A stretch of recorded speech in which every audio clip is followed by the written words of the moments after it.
Clash of Minds mempersembahkan Walter Fife, Martin Smith, Martin Luther tahun 1517, Luca Parra tahun 1798, Kebangunan Besar Rohani tahun 1844, Ensiklikal Rerum Novarum tahun 1891, Konsili Vatikan II tahun 1962, Ensiklikal Laudato Si, Perawatan Rumah Kita Bersama tahun 2015, Pandemi COVID-19 tahun 2019, Pemilihan Presiden Amerika Serikat tahun 2020, Perang Rusia melawan Ukraina tahun 2022, Perang Israel melawan Hamas tahun 2023, Pemilihan Presiden Amerika Serikat Trump versus Harris tahun 2022. WhatsApp, Prof 212 kaum Jesuit kontra reformasi, formasi spiritual. Halo dan selamat datang dalam episode lain WhatsApp Prof. Halo Walter. Hai Martin. Saya ingin memulai duluan lagi. Apakah itu sebabnya Anda sangat bersemangat ya? Ya, kita harus menyelesaikannya. Kita harus melanjutkannya. Anda sadar bahwa kita tidak sedang bangun pertemanan di sini Oh tidak. dengan orang-orang yang berkedudukan tinggi. Berapa lama? Sudah berapa lama saat Anda melakukan ini pertama kali? Bertahun-tahun yang lalu. Tetapi kita akan memperbaruinya untuk melihat apa masalahnya. Ya, dan apakah itu berubah? Ini semakin buruk. Semakin parah. Sungguh menakjubkan bahwa Anda telah melakukan hal ini selama 38 tahun. Dan tidak ada yang berubah, malah ini semakin memburuk. Tapi pekabaran yang sama persis dengan pekabaran yang telah Anda sampaikan selama 180 tahun masih tetap berlangsung. Masih berlangsung. Jadi mari kita buka dengan doa. Bapa Surgawi kami bersyukur kepadamu karena kami dapat berada di sini. Dan kami melakukan diskusi ini. Kami mohon Engkau mencerahkan pikiran kami, mencerahkan pikiran pemirsa, dan membantu kami menyelesaikan ini. Dalam nama Yesus kami berdoa. Amin. Amin. Saya rasa kita tidak akan bisa melakukan ini dalam satu sesi, karena Jesuit adalah sebuah organisasi yang sangat rahasia dan yang begitu merongrong, sehingga tidak mungkin untuk membahas semua aspeknya. Bagaimanapun juga, kecuali jika Anda membuat serial panjang tentang mereka, maka Anda tidak akan mendapatkan cerita yang lengkap. Jadi kita tidak akan membahas intrik politik mereka.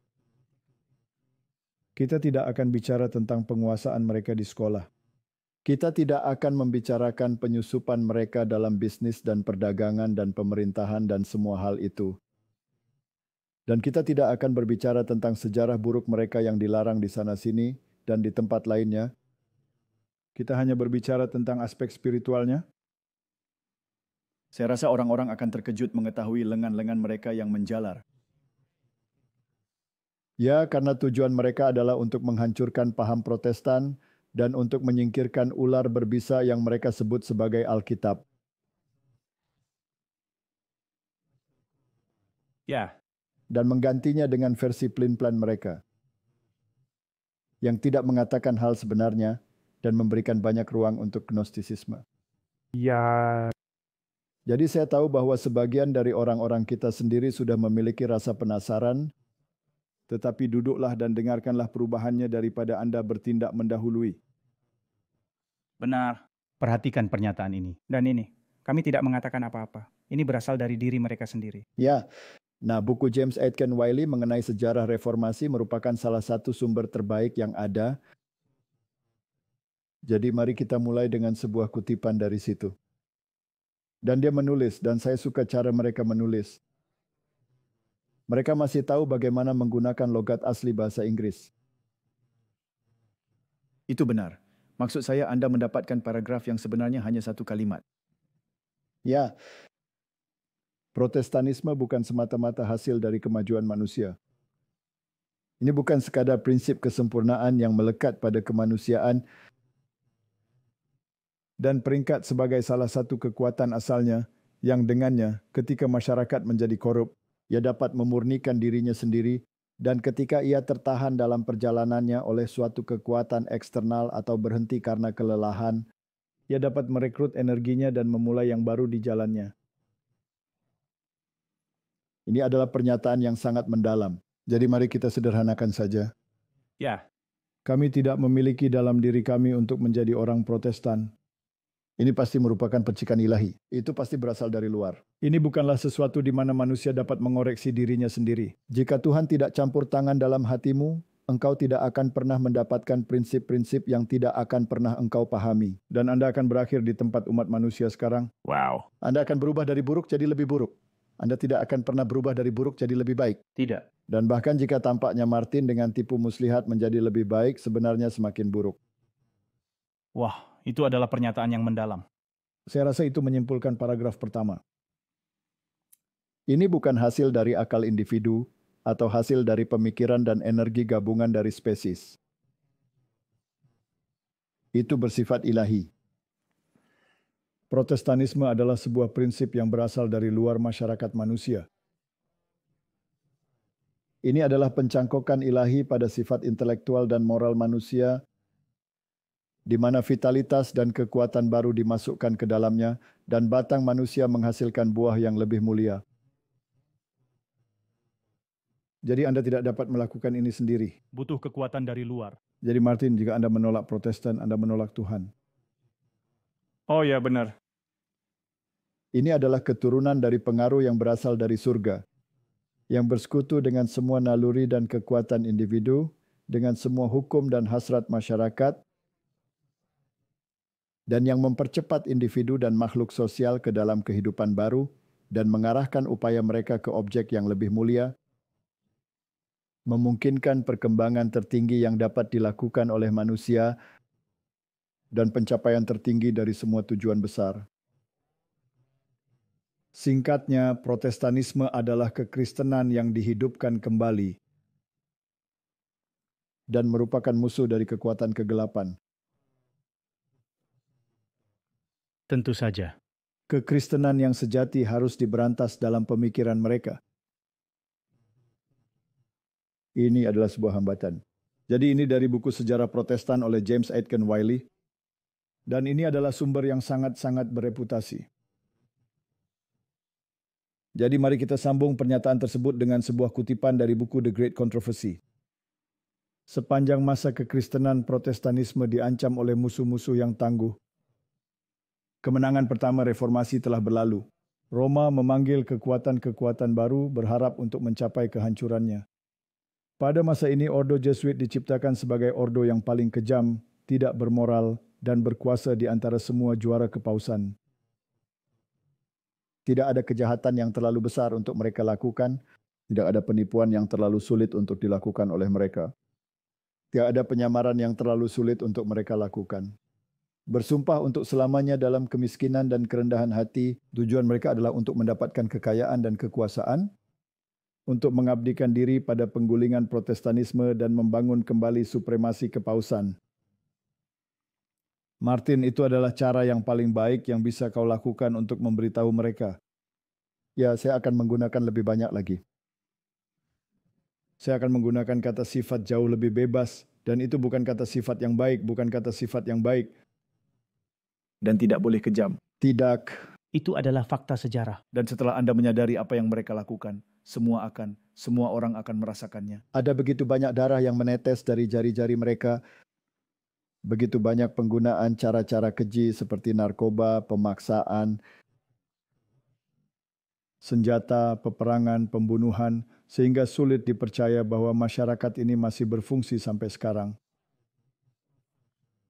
Mereka bersifat setan karena mereka tidak memiliki simpati terhadap kemanusiaan. Ya, mereka tidak memiliki simpati untuk kemanusiaan. Mereka tidak memiliki kepekaan kemanusiaan karena mereka telah bersumpah untuk menjadi seperti mayat. Selama kepentingan gereja terpenuhi. Tidak peduli berapa banyak orang yang mati dalam prosesnya atau berapa banyak yang dimanfaatkan untuk pembinasaan. Jadi ketika tampil sebagai anggota ordo mereka, mereka mengenakan pakaian kesucian, mengunjungi penjara dan rumah sakit, melayani orang sakit dan orang miskin, mengaku telah meninggalkan dunia, dan menyandang nama kudus Yesus yang berkeliling untuk melakukan kebaikan. Tetapi di balik penampilan luar yang tak bercela ini, tujuan yang paling jahat dan mematikan seringkali tersembunyi. Itu adalah prinsip dasar dari ordo bahwa tujuan menghalalkan segala cara. Dengan aturan ini, berbohong, pencurian, sumpah palsu, pembunuhan tidak hanya dapat dimaafkan tetapi juga dipuji ketika mereka melayani kepentingan gereja. Di bawah berbagai penyamaran, para Jesuit bekerja di jabatan-jabatan kenegaraan, naik menjadi penasihat para raja, dan membentuk kebijakan negara-negara. Martin, ini bukan dugaan, ini adalah sejarah. Ya, Dan kita memiliki ratusan sumber yang dapat kami tampilkan di layar untuk memverifikasi hal ini, mulai dari Presiden Amerika Serikat hingga para pemimpin dunia, hingga ribuan orang yang telah menyadarinya selama bertahun-tahun. Dan macan tutul ini tidak pernah mengubah posisinya. Dia hanya menggali seperti tikus tanah, lubang yang lebih dalam untuk menyembunyikan penyelewengannya. ya, sempurna. Tepat sekali. Jadi mari kita kutip satu lagi. Pada tahun 1816, John Adams menulis kepada Presiden Jefferson, "Tidakkah kita akan memiliki segerombolan orang yang menyamar di sini dengan berbagai penyamaran yang hanya bisa diasumsikan oleh raja kaum Gipsi, berpakaian seperti pelukis, penerbit, penulis, dan kepala sekolah? Jika pernah ada kelompok manusia yang pantas menerima hukuman kekal di bumi dan di neraka, maka itu adalah kelompok Loyola." Jadi saya rasa dia tidak menyukai mereka. Saya rasa dia tidak memiliki pemikiran yang baik tentang mereka. Dan Martin, dengan sedikit pengalaman dalam hidupku yang sudah mencapai usia 76 tahun sekarang, apakah kau menyadari bahwa aku mulai menjadi kambing tua? Tua? Ya, Di mata yang mana? tapi saya berbesar hati karena ketika saya melihat orang-orang seperti Trump atau Paus Fransiskus, saya berkata, bagaimana jika para kodok ini bisa melakukannya? Saya juga bisa melakukannya. Anda masih muda, anak muda. Ya, saya ingin sekali menambahkan beberapa kata sifat di sana, tapi saya akan berhenti di situ dan bersikap sebaik mungkin. Itu bagus. Ya, yang merupakan 0,1 miliar. Aku tidak bisa bersikap baik. Saya tidak memiliki satu kata baik pun terhadap mereka, karena apa yang mereka sebut sebagai kedermawanan adalah penipuan dan kebohongan. Ya, Dunia yang disebut Kristen haruslah menjadi sebuah teater dari tindakan-tindakan yang besar dan menentukan. Orang-orang yang berkuasa akan membuat undang-undang untuk mengendalikan hati nurani, mengikuti contoh kepausan. Itulah tujuan mereka. Babel akan membuat semua bangsa minum anggur hawa nafsu percabulannya. Semua bangsa akan terlibat. Tidak ada yang bisa lolos dari tindakan mereka. Tak seorang pun. Ini sangat penting, karena kita berpikir mana mungkin mereka ada di mana-mana. kita lihat saja nanti. Sudah rubuh Babel. Kita mesti mengetahui mengapa Babel rubuh. Karena mereka meminum anggur ini. Dan siapakah yang menuangkan anggur ini untuk mereka? Para Jesuit dalam berbagai penyamaran mereka, berpura-pura menjadi pengkhotbah Protestan di dunia Protestan, berpura-pura menjadi imam di dunia Muslim, berpura-pura menjadi pemimpin dalam masyarakat India sebagai kaum miskin. Dan siapa yang tahu sebagai apa? Berpura-pura menjadi umat Hindu terbaik, umat Buddha terbaik, sebut apa saja yang Anda mau. Mereka ada di sana dalam penyamaran mereka, merusak dan menghasilkan spiritualitas yang berasal dari bawah dan bukan dari atas. Ya, Nah Martin, bagaimana Anda melakukan ini? Anda harus mulai mengganti moral absolut dengan relativisme. Jika Anda ingin melawan Tuhan, Anda harus mencoba berpura-pura menggunakan senjata Allah dan memutarbalikkannya sedemikian rupa sehingga orang mengira bahwa mereka melayani Allah padahal mereka melayani Baal. dan itulah inti masalahnya. Karena ketika pertama kali saya melihat ini, maksud saya ini benar-benar membuka mata saya.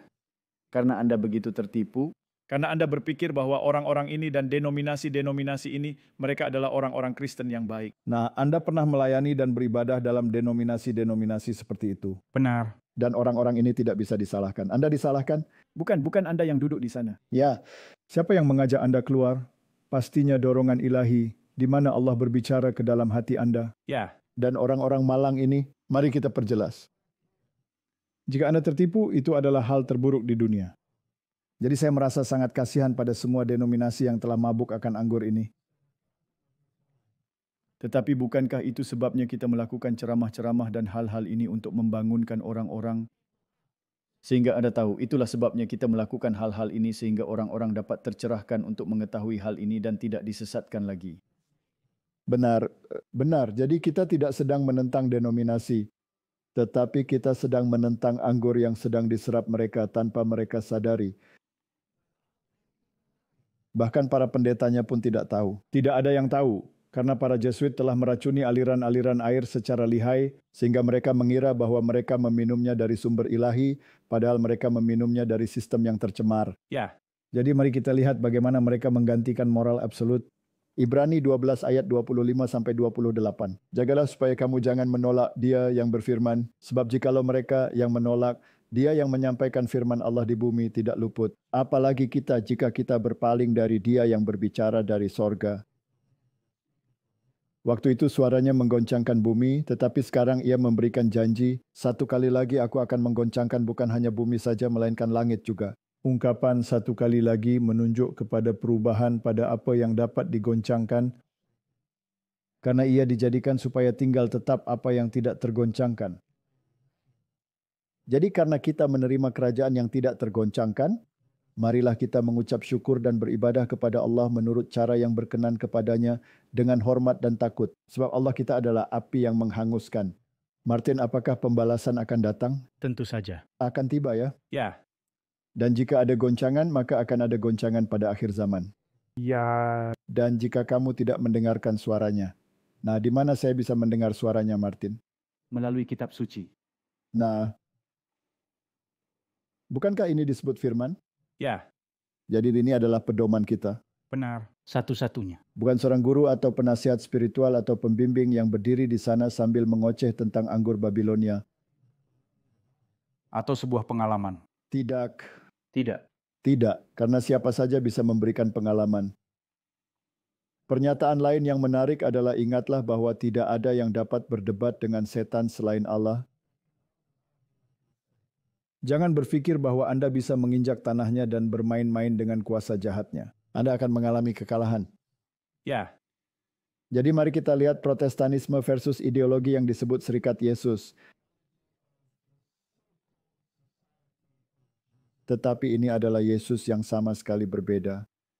Ajakan Luther adalah untuk menundukkan hati nurani secara langsung kepada Allah melalui firman. Sedangkan dorongan Loyola adalah untuk menundukkan hati nurani kepada kepausan. Spiritualitas Ignatian harus dicapai melalui latihan-latihan rohani dengan menggantikan imajinasi dan teologi perjumpaan dengan realitas iman. Jadi yang kedua adalah sandiwara. ya, Anda menciptakan pengalaman Anda sendiri dan mengundang setan untuk memperindahnya. Yang pertama didasarkan pada Tuhan dan ketaatan pada firman-Nya. Dan keduanya sangat berlawanan satu sama lain.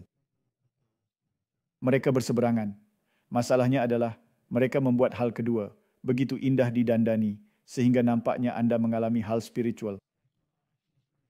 Jadi jika Anda terlibat dalam hal ini, seseorang bisa saja menaruh Alkitab di tangan Anda, dan itu tidak akan mengubah Anda sedikit pun karena pengalaman itu normatif. Jadi mari kita ambil kutipan lain dari sejarah, sumber lain yang luar biasa. Merle Daubigny dengan bukunya History of the Reformation of the 16th Century. Ini suatu dokumen yang luar biasa. Daubigny menulis Inigo. Nah, Inigo adalah versi singkat dari Ignatius dari Loyola. Jadi kita bisa membacanya dengan menyebut Ignatius Loyola. Alih-alih merasa bahwa penyesalannya dikirim untuk membawanya ke kaki salib, ia justru meyakinkan dirinya sendiri bahwa celaan-celaan batin ini bukan berasal dari Allah tetapi dari iblis. Adalah hal yang sangat berbahaya untuk dikatakan bahwa apa yang berasal dari Allah disebut berasal dari iblis. Ya, itu adalah dosa melawan Roh Kudus. Benar. Dan ia memutuskan untuk tidak lagi memikirkan dosa-dosanya, menghapusnya dari ingatannya dan menguburkannya dalam kelupaan yang kekal. Luther berbalik kepada Kristus. Loyola hanya jatuh pada dirinya sendiri. Penglihatan-penglihatan datang silih berganti untuk mengukuhkan Inigo pada keyakinan yang telah ia dapatkan.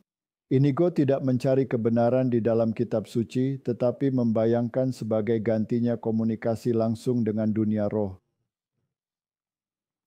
Luther ketika menerima gelar doktornya telah berjanji kepada kitab suci. Loyola pada masanya mengikatkan diri pada mimpi dan penglihatan dan penampakan-penampakan yang tidak biasa menjadi prinsip hidup dan imannya. Agama berdasarkan pengalaman menggantikan firman. Dan dapat dikatakan jika Anda pergi ke sebagian besar gereja-gereja karismatik, Anda akan melihat sedikit sekali tentang Alkitab dan sangat banyak tentang pengalaman. Benar. Jadi Martin, mari kita lihat bagaimana cara kerjanya. Mari kita berikan sedikit contoh. Katakanlah Anda sudah menikah dengan bahagia. Dan ada orang yang jahat yang mulai berkomunikasi dengan istri Anda. Dan tiba-tiba melalui pemrograman neurolinguistik yang ditanamkan oleh iblis sendiri, meyakinkannya bahwa orang jahat ini adalah yang lebih baik dan Anda menjadi penopang yang tak berguna.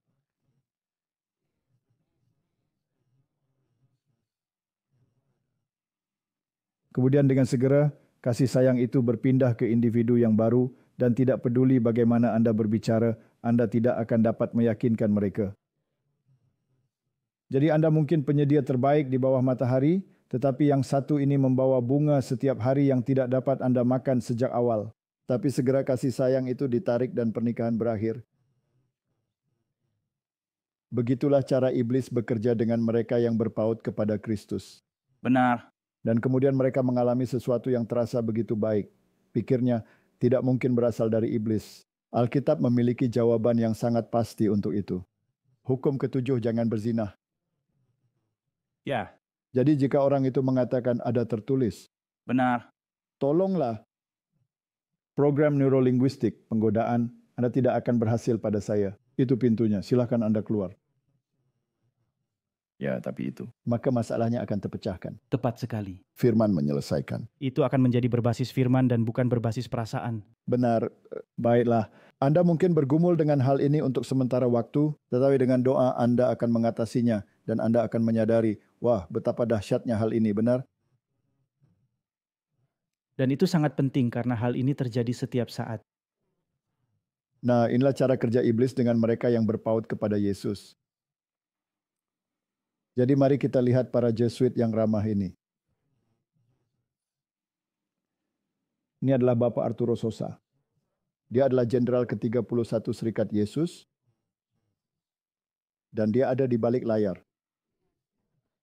Anda tidak banyak mendengar tentang dia. Dia adalah paus bawah tanah. Ya, Paus hitam, tetapi dia memastikan untuk memiliki sedikit warna putih yang melekat di sana, yang merupakan simbol kebenarannya sendiri yang tidak dimilikinya. Karena prinsip-prinsip Ordo Jesuit tidak pernah berubah.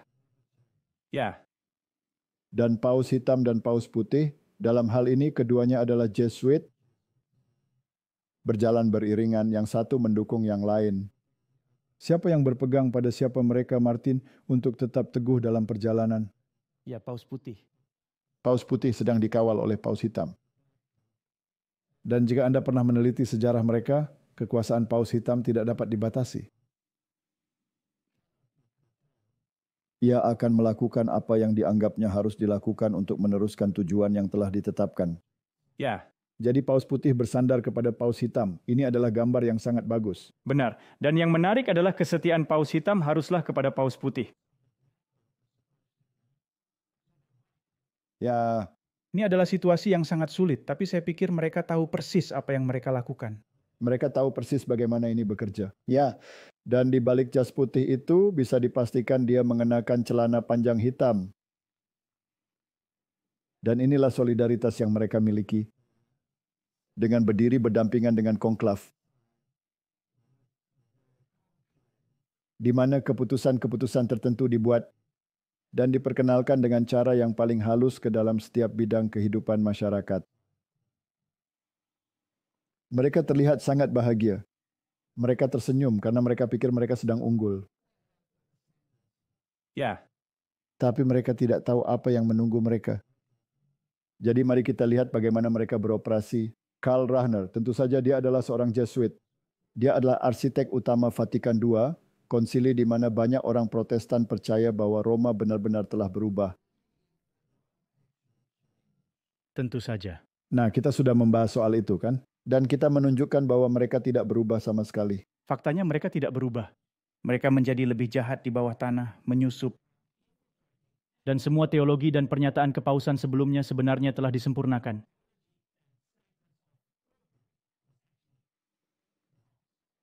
Benar sekali.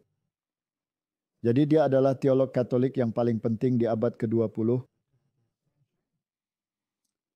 Dan Anda tahu ia menempatkan teologi dan filsafat dalam dialog. Nah, Martin, begitu Anda mulai melakukan itu, begitu Anda mencampurkan kebenaran dan kesalahan dan memasukkannya ke dalam dialog, maka Anda tepat mendapatkan hal itu. Karena apa kesamaan antara kebenaran dan kesalahan satu sama lain?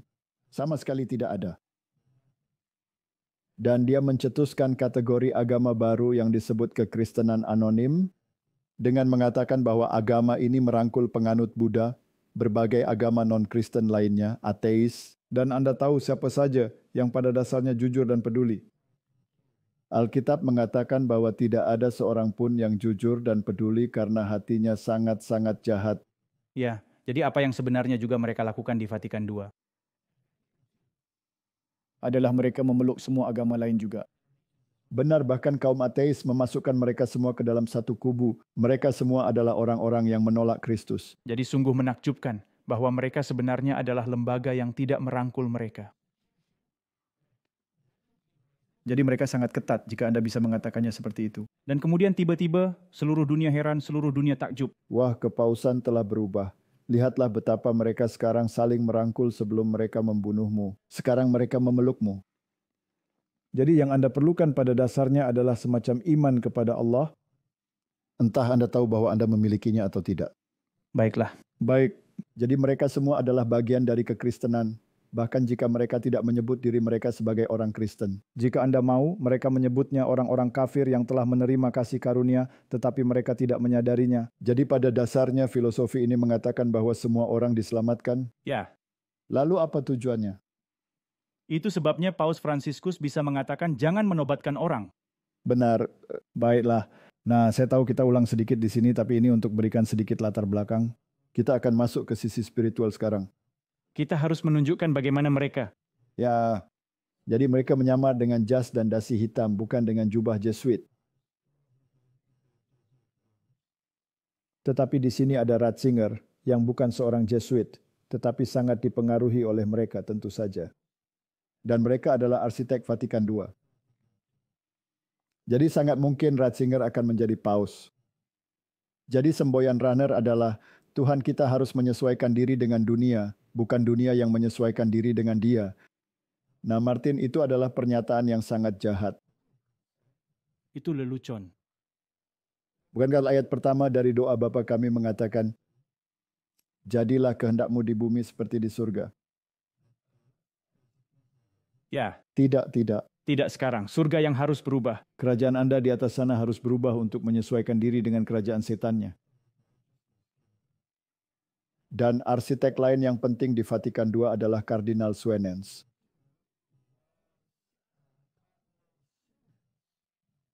Dan ia bertanggung jawab atas kebangkitan karismatik. Jadi Martin, gerakan karismatik adalah anak dari kepausan. Ini menyedihkan tetapi benar. Ini adalah hasil rancangan Jesuit. Jadi apa yang dia lakukan? Dia menerima penghargaan Templeton pada tahun 1976. Dia juga anggota Mason dan dia diinisiasi pada tanggal 15 Juni 1967 karena sebagai seorang Mason, dia bisa bekerja sama dengan para pengkhotbah Protestan yang juga seorang Mason dan beberapa dari mereka yang disebut pengkhotbah Protestan itu mungkin adalah Jesuit yang menyamar. Kita tidak akan tahu hingga diungkapkan di hari terakhir. Dan ia menyatakan kardinal ini sejak saya memiliki pengalaman karismatik ini, kesetiaan saya kepada Bapa Suci sebagai wakil Kristus di dunia telah ditingkatkan dan diperkuat. Penghargaan saya terhadap Maria sebagai penebus bersama dan pengantara keselamatan saya telah diyakinkan. Penghargaan saya terhadap misa sebagai pengorbanan Kristus kini telah ditingkatkan. Jadi apakah itu membawanya kepada firman atau semakin menjauh? Semakin menjauh. Bisakah Anda menjelaskan kepada kita apa maksud pengalaman karismatik ini? Ya, ini adalah pengalaman yang didasarkan pada prinsip-prinsip Loyola dan bukan pada prinsip-prinsip firman. Anda meniadakan firman dan menempatkan pengalaman sebagai gantinya. Jadi itulah sebabnya mengapa hal ini sangat berbahaya dalam gerakan karismatik. Baiklah, jadi dia memusatkan perhatiannya pada Paus dan bukan pada Yesus Kristus. Ia memusatkan perhatiannya pada Maria sebagai penebus. Ketika Alkitab mengatakan bahwa tidak ada nama lain yang di dalamnya kamu dapat diselamatkan selain di dalam Yesus, dan kemudian misa yang merupakan pengorbanan yang kekal juga ditinggikan menurut pendapat mereka, sedangkan Yesus mengatakan bahwa dengan satu pengorbanan ia telah menyempurnakan selamanya. Jadi ini benar-benar anti-Kristen. Tetapi pengalaman itu membuatnya disebut Kristen. Sekarang siapa yang mereka gunakan untuk masuk ke dunia Protestan? Nah, mereka menggunakan seorang wanita bernama Catherine Johanna Kuhlman yang hidup dari tahun 1907 hingga tahun 1976 dan dia adalah seorang penyembuh iman di Amerika. Ia percaya pada mukjizat dan pembebasan melalui kuasa Roh Kudus dan merupakan bagian dari cabang Pentakosta dari kekristenan Protestan. Jadi paham Protestan disusupi oleh cara berpikir seperti ini. Sekarang mengenai Jesuit, Alberto yang mengaku sebagai seorang Jesuit mengatakan bahwa Catherine Kuhlman adalah salah satu agen rahasia Roma yang ditugaskan untuk menyusup ke dalam Pentakosta dan Protestan melalui gerakan karismatik. Dia adalah seorang ahli hipnotis dan memiliki kekuatan psikis yang luar biasa.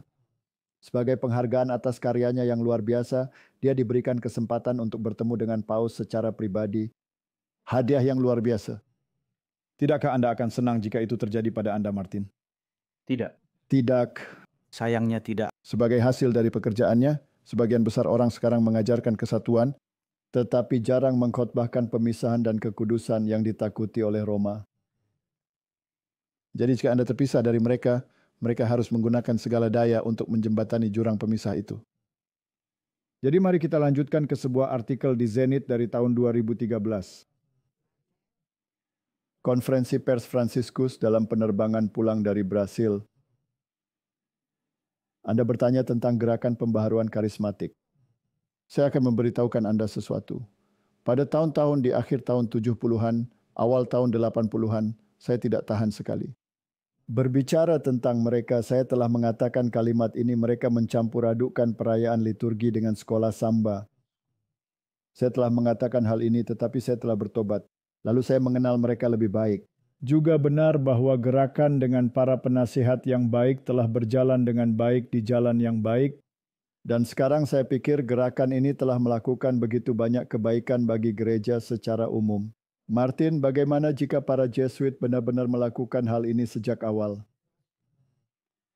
Mereka harus menjauhkan diri dan kemudian menerimanya sehingga hal ini tidak pernah menjadi kesalahan mereka. Benar. Pada awalnya mereka harus mengatakan tidak, kami tidak ada hubungannya, atau seperti yang Anda katakan, saya tidak tahan, tapi saya bertobat. Ya, kalau begitu sepertinya Anda tahu bahwa dia telah dimenangkan. Padahal sebenarnya dia adalah ular di rumput. Wow. Roh Kudus melakukan apa yang dikehendakinya. Kemudian ia melakukan pekerjaan menyelaraskan. Tapi menurut saya gerakan-gerakan itu adalah sebuah anugerah. Gerakan-gerakan ini yang memiliki semangat gereja. Hal itu memperbaharui kita. Dan setiap orang mencari gerakannya sesuai dengan karisma yang dibawa oleh Roh. Kemanapun Roh memimpin. Ayo kita pergi. Kata tersebut telah dinegasikan. Ya. Baiklah Martin. Jadi jika Anda memperkenalkan cara berpikir seperti ini, di mana Protestan telah memisahkan diri dari ideologi-ideologi yang salah dan dari Katolik, Roh ini akan cenderung menyatukan mereka kembali, bukan? Ya. Mari kita pastikan dengan melihat video ini. Ini kesepakatannya. Saya percaya bahwa gereja Katolik dan gereja Kristen akan bersatu sekarang.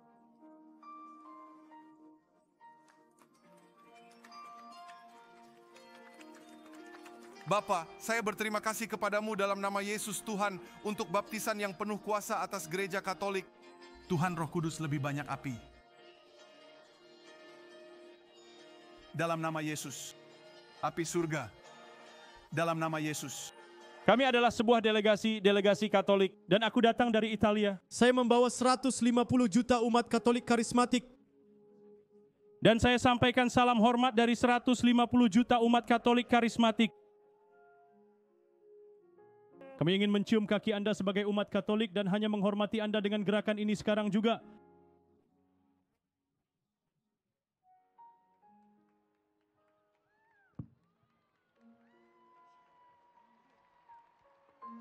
Dapatkah Anda sekarang melihat mengapa iblis memperjuangkan kebohongan bahwa seorang Katolik tidak dapat diselamatkan?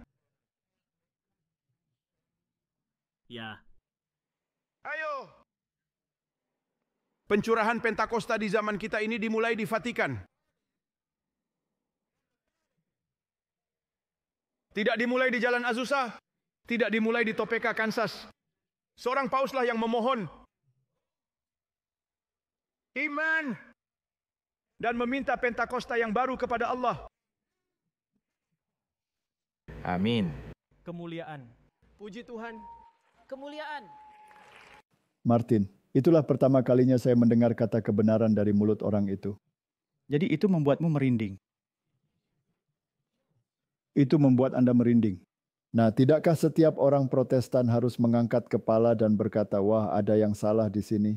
Tentu saja. Tapi mereka tidak. Ya, kita berpelukan.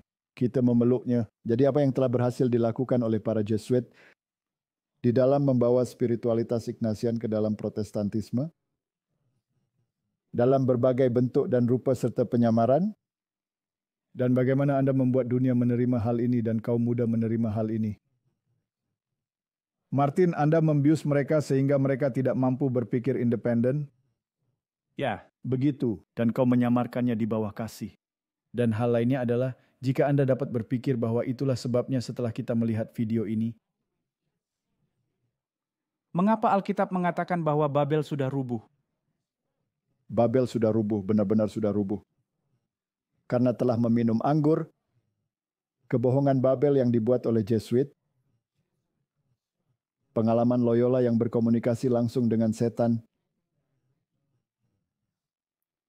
Nah, Martin, pergerakan hippie dengan kasih bebas dan moral bebas. Maksud saya, itu bagus sekali jika Anda bisa menggunakan, Anda tahu kadar testosteron kaum muda, dan menyalurkannya ke dalam pesta pora, dan meningkatkan pengalaman dengan narkoba, dan kemudian menambahkan pengalaman karismatik ke dalamnya, maka dosa menjadi sebuah kebajikan. Seperti yang dikatakan oleh Nabi Mormon, melalui karunia dosa, manusia dapat mencapai sukacita besar. Ini benar-benar filosofi yang menarik. Nah, siapa yang berada di balik penghancuran serat moral masyarakat ini? Tentu saja para Jesuit. Tentu saja. Sekali lagi, itu adalah para Jesuit. Jadi mari kita uraikan Protestanisme.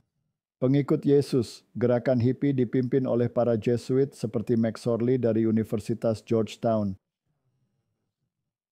Hal ini menyebabkan Yesus yang anti kemapanan dengan filosofi rambut panjang dan biarkan rambut Anda tergerai. Anda tahu bahwa saya juga melihat hal ini di beberapa gereja kita sendiri. Oh, tentu saja. Itulah mengapa orang harus ketika mereka melihat apa yang terjadi di sini, tempatkan diri Anda ke dalam gereja Anda sendiri di mana Anda saat ini berada, dengan denominasi apapun itu. Ya, dan lihat apakah ini lazim.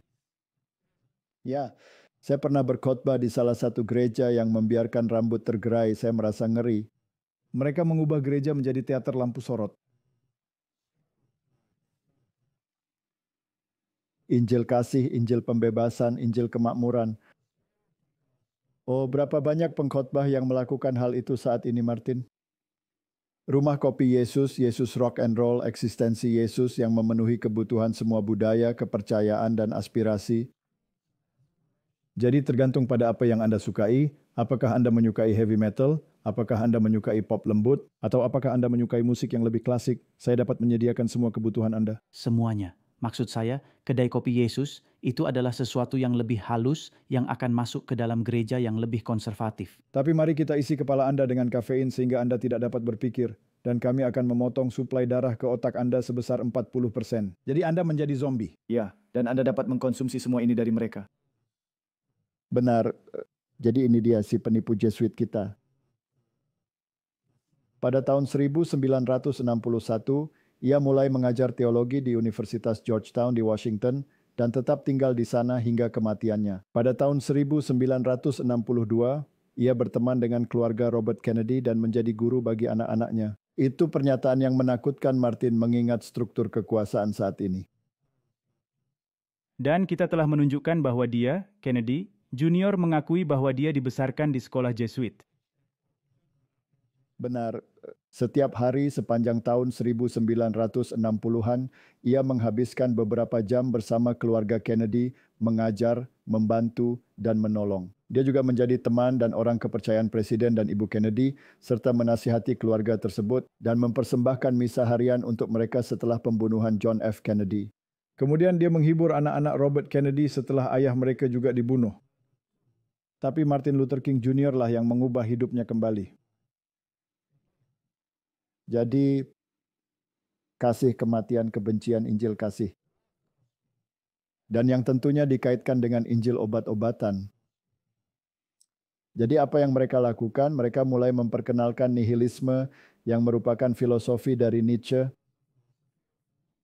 Dan ingat, mereka akan menempatkan kekristenan atau teologi dan filsafat dalam persekutuan satu sama lain.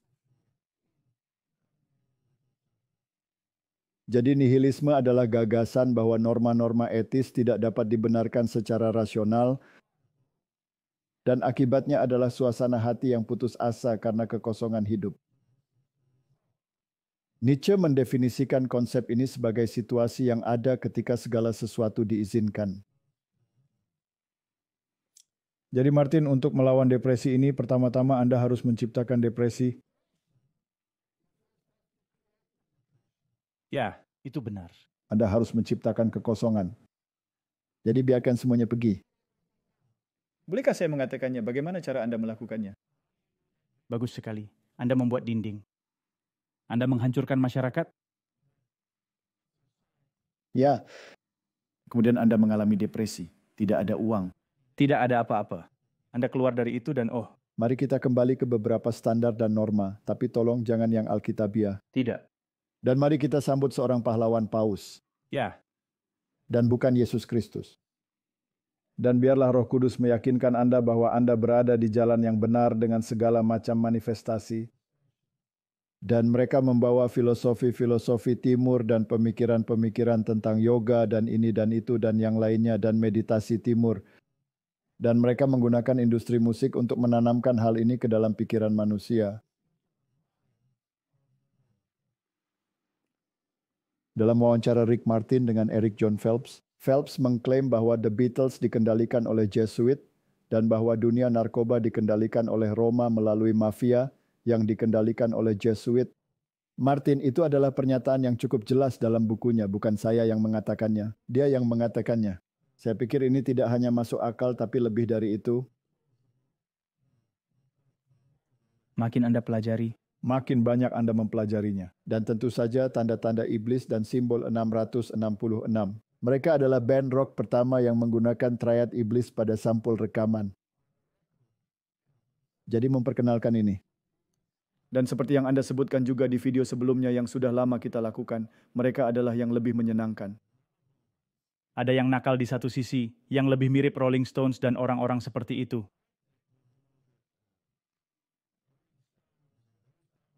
Lalu ada The Beatles yang merangkul konservatif yang lebih luas. Daniel sudah mengatakan semua jenis musik. Dan filosofi seperti apa yang dibawa oleh Elvis Presley misalnya ke dalam musiknya. Elvis terkadang membacakan beberapa bagian dari buku Blavatsky yang berjudul The Voice of the Silence kepada para penontonnya. Ini adalah buku yang mempromosikan meditasi Hindu Timur sebagai jalan menuju realisasi diri. Ketika The Beatles mempraktikkan dan mempromosikan meditasi transendental Maharishi, Ketika ia berada di India, John Lennon menulis surat kepada seorang penggemarnya. Meditasi transendental tidak bertentangan dengan agama apapun. Meditasi ini didasarkan pada kebenaran dasar dari semua agama. Penyebutan umum dari pengalaman nyata akan Tuhan, dikenal sebagai Vatikan II, diluncurkan di Roma dengan lebih dari 2.000 uskup Katolik dari seluruh dunia. Vatikan II membantu membuka jalan bagi isme lintas agama, mempromosikan persatuan antara agama-agama di dunia dengan membagikan khazanah mistik Gereja Katolik, yaitu tradisi kontemplatifnya. Istilah kehidupan kontemplatif secara historis terkait dengan berbagai ordo biara yang terdiri dari para biarawan dan biarawati yang gaya hidupnya berorientasi pada praktik-praktik asketis dan doa kontemplatif, suatu bentuk mistisisme. Kami diminta oleh Vatikan II untuk terlibat dalam dialog dengan meditasi Timur dan dengan monastisisme Timur sebagai wilayah di mana kekristenan memiliki dasar yang paling umum. Menurut Vatikan II, mereka akan memainkan peran utama dalam penginjilan dunia. Dan itulah yang terjadi. Jadi Martin, begitu Anda masuk ke dalam mistik ini, Anda sebenarnya berkomunikasi dengan setan. Itu hal yang menakutkan karena Anda tidak menyadari. Kebanyakan orang tidak menyadarinya. Anda tahu dalam kehidupan saya sendiri, ingat ketika saya mulai mempelajari kitab suci, dan saya memiliki semua masalah ini di rumah saya, dan saya meminta Gereja Katolik untuk menyingkirkannya, melakukan pengusiran setan, dan seorang penatua Katolik pengusir setan datang ke rumah saya dan mengadakan misa. Dia dilempar ke seluruh penjuru di dalam rumah. Ada kehadiran setan yang nyata di sana. Dan ketika dia pergi, masalahnya selesai. Dan kemudian lebih dari 1 tahun ada kedamaian. Akhirnya dengan keadaan yang dapat dilihat orang di sumber-sumber lain. Saya kembali ke kitab suci. Dan saya menemukan, Anda tahu, bahwa kitab sucilah yang menjadi norma. Dan ketika saya mulai berdiri mempercayai kitab suci, saya mendapat telepon 1 tahun kemudian dari imam yang sama ini, yang mengatakan kepada saya lebih baik saya berhenti melakukan apa yang saya lakukan. Maksudnya berhenti mempelajari kitab suci? Ya, disuruh kembalilah ke gereja Katolik, berhentilah mempelajari hal ini, karena ayah saya yang telah meninggal menderita di api penyucian sebagai konsekuensinya. Apakah saat itu kamu sudah mempelajari keadaan orang mati? Saya sudah mengetahui tentang keadaan orang mati pada saat itu. Jadi telinga saya menegang ketika saya berbicara dengannya di telepon. Martin, ini 38 sampai 38 tahun yang lalu. Ya. Dan saya berkata kepadanya, bagaimana kamu tahu bahwa ayah saya menderita di api penyucian? Siapa yang memberitahumu itu? Dan dia tidak mengedipkan mata. Dia mengatakan padaku, biarawati-biarawati itu memberitahunya. Para biarawati yang tidak pernah melihat cahaya matahari atau dunia yang tinggal di biara mereka di sebuah bangunan biara di Cape Town. Dan saya berkata kepadanya, baiklah, cukup adil. Tetapi bagaimana para biarawati ini tahu bahwa ayah saya menderita di api penyucian? Dan dia berkata, mereka berkomunikasi dengan roh-roh dan roh-roh itu memberitahu mereka. Jadi saya tahu mereka mengadakan pemanggilan arwah dan tunduk pada ajaran setan. Martin, beginilah cara kerjanya. Jadi setelah melakukan hal ini, setelah membawa mistik timur ini ke dalam seluruh masyarakat, karena jika Anda mempengaruhi kaum muda, ingatlah bahwa mereka merencanakannya selama beberapa dekade dan ribuan tahun. Anda bisa melihat ini. Jika Anda mempengaruhi anak muda di zaman sekarang, maka itu akan menjadi dunia orang dewasa di zaman berikutnya. Dan kemudian Anda memperkenalkan hal-hal lain, Anda tahu seperti budaya rave ke generasi berikutnya, itu adalah generasimu. Ya, benar. Jadi pertama-tama Anda memiliki generasi hippie, itulah generasiku. Kemudian mereka memperkenalkan semua ide ini melalui musik, melalui The Beatles, melalui semua hal ini. Lalu mereka masuk ke dalam budaya rave di mana mereka meningkatkan penggunaan narkoba dan mereka menghancurkan tatanan mental manusia. Apakah Anda memakai bubuk putih yang menjijikkan itu? Ya, dan produk lainnya. Apakah Anda bangga? Tidak sama sekali, saat itu saya belum mengenal kebenaran. Tapi saat Anda dalam kebenaran, saya sadar dan saya katakan ini gila. Tapi saat Anda berada dalam hal ini, bahkan jika Anda berada dalam sistem agama yang salah, jika kau tak kunjung sadar, sadarlah. Dan salah satu alasan mengapa orang menggunakan obat-obatan ini seperti ekstasi dan mengambil semua ini adalah karena itu memberi Anda perasaan yang meningkat dari kesadaran yang lebih tinggi, pasti. Benar. Anda tiba-tiba jauh lebih sadar. Aku memahami dunia sekarang dari sudut pandang iblis. Ini berdasarkan perasaan karena ini euforia. Ini semua hal ini dan ini terhubung dengan sangat baik.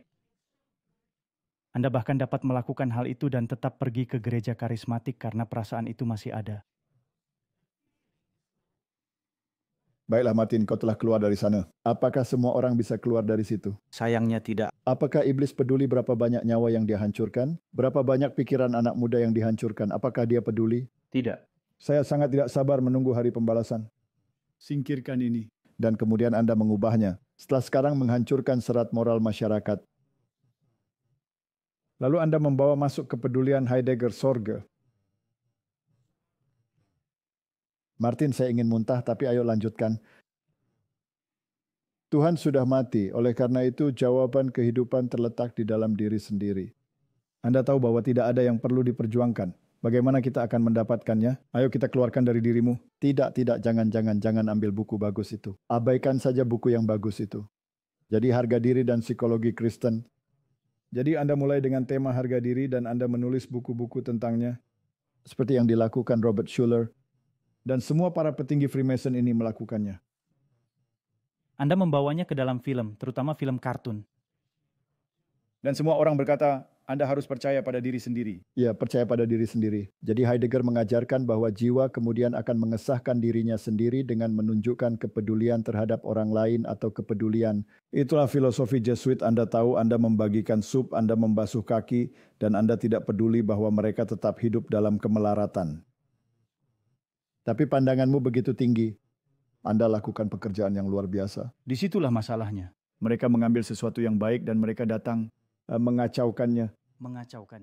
Baiklah, jadi setelah Anda mengesahkan ini, kepedulian eksistensial ini. Sorge dalam bahasa Jerman berasal dari kata Dasein yang berarti menjadi diri sendiri. Martin itu mengatakan, akulah Tuhan. Ya. Ini menjijikkan. Ini adalah agama diri sendiri. Agama antikristus. Allah disingkirkan.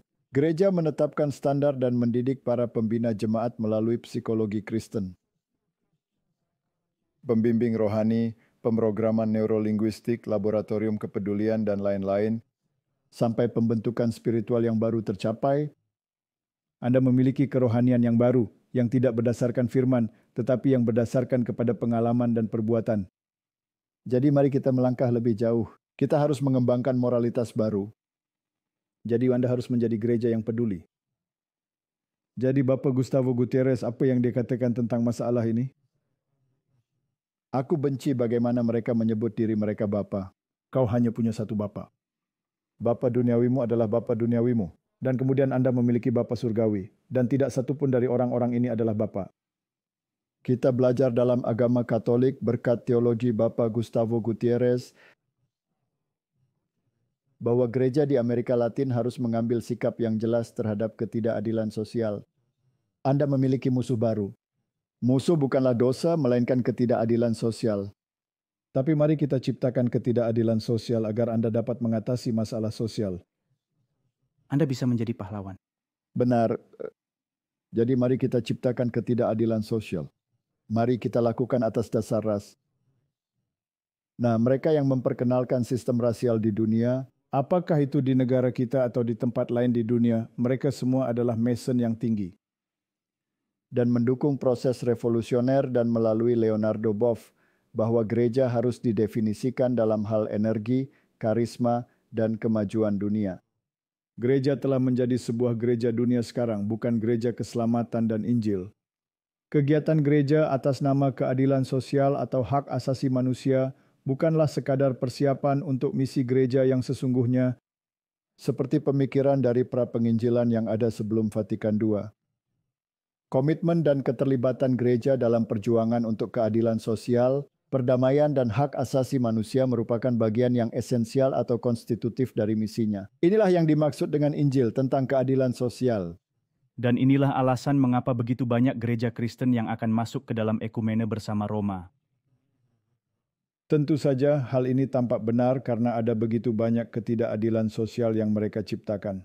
Ya, Jika orang percaya bahwa semua orang diciptakan sama, jika orang percaya bahwa oleh satu darah Dia telah menciptakan semua bangsa di dunia di dalam Kristus, maka kita akan dipersatukan. Dan semua omong kosong ini tidak akan terjadi. Para Jesuit ada di dasarnya dan hari perhitungan mereka akan datang. ya. Jadi sekarang mari kita lompat ke masa sekarang. Ini adalah September 2024. Paus kepada gerakan rakyat yang memperjuangkan keadilan sosial dan ekonomi. Apakah ini seorang pembawa Injil? Dia berasal dari iblis. Benar. Jadi dia bertemu dengan perwakilan gerakan rakyat, memperingati 10 tahun pertemuan pertama mereka di Vatikan, dan mendorong hal ini, perjuangan melawan ketidakadilan sosial, mengulangi kembali usulannya untuk pendapatan dasar universal dan pajak yang lebih tinggi bagi para miliarder.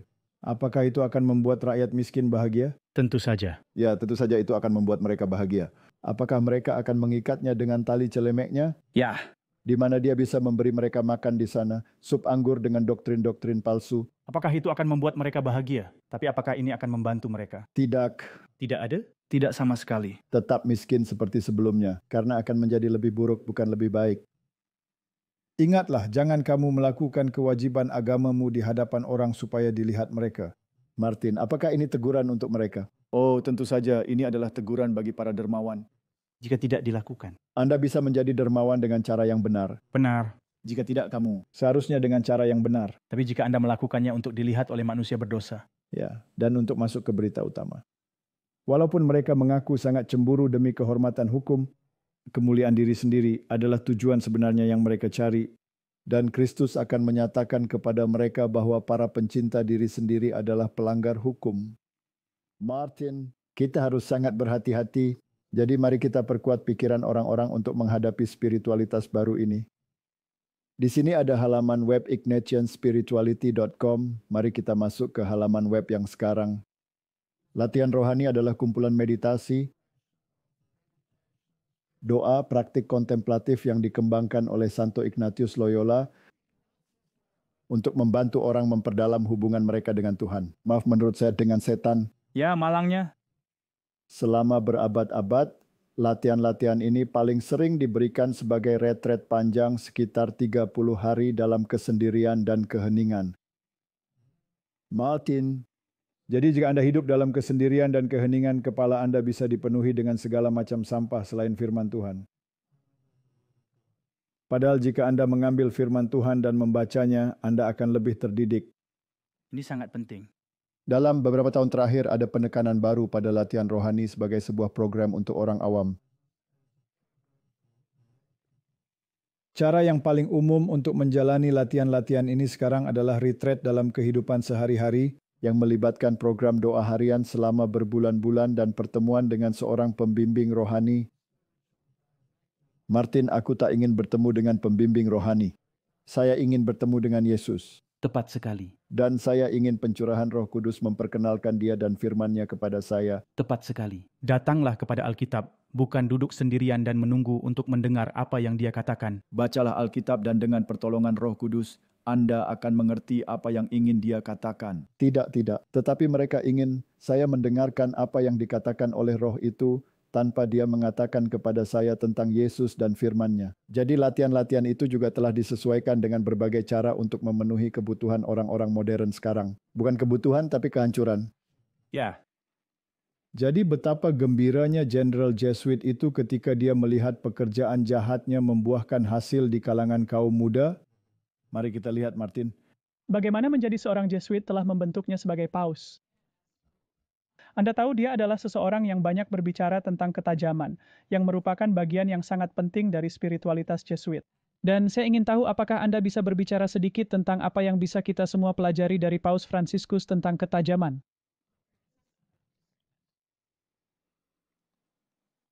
Paus Fransiskus bukan hanya seorang Jesuit, dia adalah seorang Kristen. Dan kebijaksanaan adalah bagian dari kekristenan. Kita akan merayakan Pentakosta dalam beberapa hari lagi, sehingga kita dapat memperbarui gagasan kita tentang dibimbing oleh Roh. Ketajaman adalah keterampilan. Setiap orang Kristen perlu dibimbing oleh Roh Kudus. Dan itulah mengapa spiritualitas Ignatian sangat menekankan hal ini. Dan latihan rohani Ignatian adalah semacam sekolah ketajaman yang ia pelajari sendiri.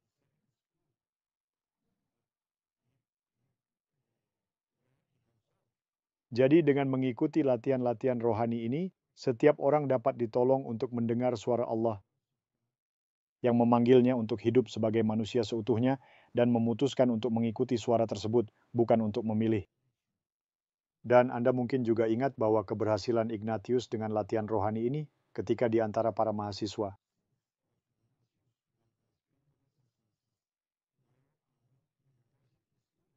Dia adalah seorang mahasiswa tua, dan dia berkumpul dengan beberapa mahasiswa muda. Semua sahabat Ignatius yang pertama adalah para mahasiswa yang dikumpulkan oleh pengalaman latihan rohani. Jadi sekolah kebijaksanaan ini telah menjadi sangat-sangat bermanfaat bagi kita dalam semua tahap kehidupan dan kerasulan kita.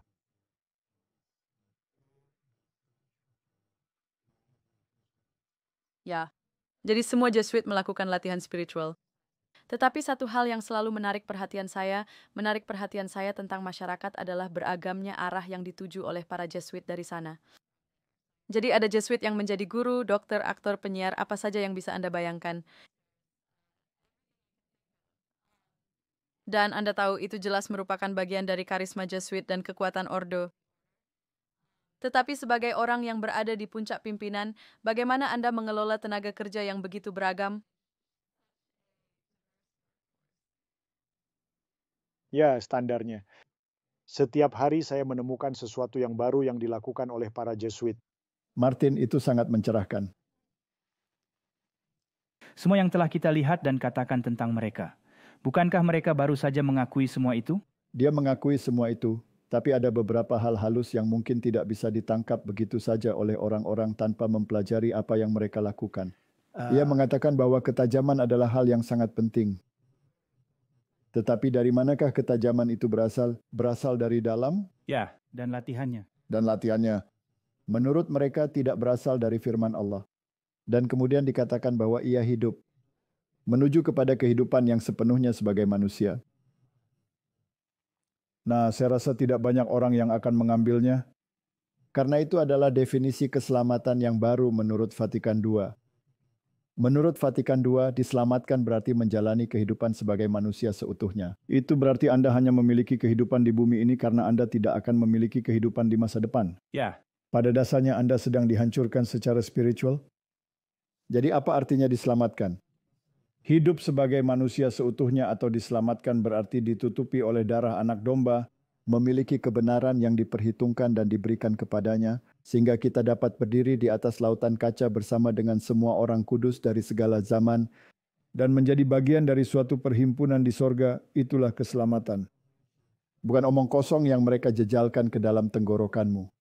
Dan itu adalah arti kehidupan yang kekal. Bukan kehidupan manusia yang sepenuhnya. Iblis menjanjikan kehidupan manusia di sini. Dan bukankah iblis juga menggoda Yesus dengan menjanjikan seluruh dunia ini? Akan memberikan semua ini. Ini adalah pencobaan dari iblis. Dan beberapa orang diberinya lebih banyak daripada yang lain dan mereka menjadi berhala. Ya, Martin, saya merasakan gelombang kemarahan yang benar. Karena iblis akan melakukannya pada bintang rock, dia akan melakukannya pada bintang olahraga, dan iblis akan melakukannya pada pengkhotbah besar yang berkhotbah, "Oh, berikanlah kursimu padaku, agar aku dapat membeli pesawat terbang untuk diriku sendiri dan membenarkannya." Anda tahu, Martin, mereka membuatku muak. Ya, sayangnya jika Anda melihat ini dan Anda lihat seperti yang Anda sebutkan, mereka tidak berpikir selama bertahun-tahun. Mereka berpikir dalam ribuan tahun. Tidak, mereka berpikir dalam ribuan tahun. Mereka berpikir dalam beberapa generasi. Lihat, dan jika Anda berpikir dan melihat bagaimana penyusupan ini telah bekerja dan di mana posisi kita dalam masyarakat sekarang. Ini gila. Jadi mari kita lihat bagaimana cara kerjanya. Retreat Jesuit berlangsung selama 4 minggu. Dan mereka, Anda tahu, dibimbing oleh seseorang yang mereka sebut pembimbing. Hanya pembimbing yang telah memahami pikiran dan hati spiritualitas Ignatian, yaitu pelayanan hamba Kristus yang istimewa. Bukan Martin, melainkan gereja yang dapat memenuhi tugasnya untuk menyesuaikan latihan-latihannya dengan kebutuhan individu atau kelompok yang diajak bicara. Jadi itu seperti seekor ular, seperti bunglon. Ya. Seorang guru retreat yang berpengalaman yang mengetahui latihan-latihan dengan baik akan melakukan banyak penyesuaian kecil dalam pendekatannya terhadap meditasi agar sesuai dengan pendidikan, temperamen, peran dalam kehidupan, kelompok usia, dan minat dari para pendengarnya. Para Jesuit yang terlatih berada di balik hal-hal ini, dan ini berasal langsung dari latihan-latihan rohani Ignatian Loyola. Ini adalah sumber mereka. Anda lihat. Dan masalahnya, mereka juga dapat melakukan hal ini dalam berkhotbah. Ketika mereka berkhotbah, mereka dapat menggunakan semua ini dan menyesuaikan diri. Saya percaya banyak dari pengkhotbah-pengkhotbah besar ini adalah Jesuit yang menyamar, yang berpengalaman dalam latihan-latihan rohani dan bagaimana menipu masyarakat untuk membeli anggur Babel. Baiklah, jadi apa maksudnya sebenarnya? Jadi latihan rohani Loyola ini berasal dari tulisan-tulisan kerasulan mereka sendiri. Aturan pertama adalah semua penghakiman dikesampingkan. Martin, itulah aturan pertama yang tidak boleh Anda lakukan. Itu adalah pekabaran malaikat yang pertama. Penghakiman telah tiba. Ya, dan jangan mengesampingkan daya nalar Anda. Jadi mereka harus menghakimi dan kemudian membedakan. Maksud saya, bukankah dia baru saja menyebutkan sebelumnya tentang ketajaman? Jadi sekarang Anda sudah mendapatkan ketajaman mereka. Ketajaman apa? Anda harus menjadi mayat. Anda harus menjadi orang yang sudah mati, yang sedang mendengarkan instruktur yang berpengalaman dalam latihan spiritual.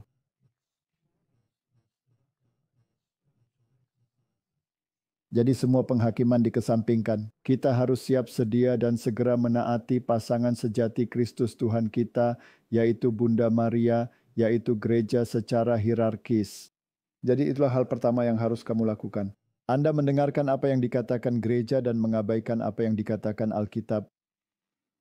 Aturan ke-13 yang tidak akan kita bahas semuanya tentu saja adalah berpegang bahwa yang putih yang saya lihat adalah hitam jika hierarki gereja memutuskan demikian. Martin, ini menjijikkan. Saya mungkin tidak memiliki pemikiran sendiri dalam hal apakah mereka benar atau salah.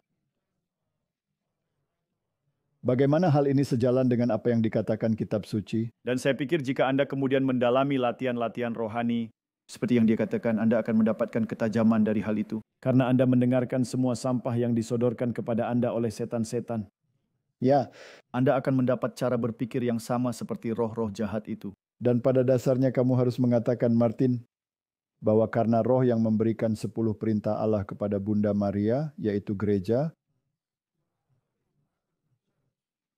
maka jika gereja melakukan hal ini, maka itu pasti baik-baik saja. Tetapi maafkan saya, 10 perintah Allah yang diberikan Bunda Maria, gereja kepada dunia adalah palsu. Itu semua adalah dusta. Keduanya tidak selaras dengan apa yang dikatakan kitab suci, dan orang bodoh yang menempatkan keduanya berdampingan akan dapat melihat dengan jelas jika ia menggunakan penilaiannya sendiri bahwa keduanya tidak sama. Dan mereka harus melakukannya, karena perintah-perintah gereja adalah perintah-perintah yang akan dilaksanakan. Nah, bukankah menarik, Martin, bahwa keluarga berang-berang tertentu di dunia ini tahu hari mana yang merupakan hari Sabat, yaitu hari Sabtu. Ya. Tapi manusia harus mengesampingkan penilaiannya. Perhatikan berang-berang. Dan lebah.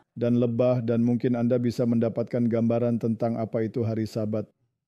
Baiklah, Martin, mari kita tanyakan kepada mereka siapa bosnya. Mari kita lihat. Jadi kami harus bertanya, karena Anda adalah pemimpin umum para Jesuit. Dan Paus Fransiskus adalah Paus Jesuit pertama kita. Siapa yang bertanggung jawab di antara kalian berdua? Apakah Anda melapor kepadanya atau dia yang melapor kepada Anda? Dia adalah Paus. Jadi sangat jelas. Tapi dia masih seorang Jesuit. Setiap Jesuit melapor kepada Paus. Dan mungkin untuk menjelaskan bahwa ketika seorang Jesuit menjadi uskup, ketaatannya tidak lebih.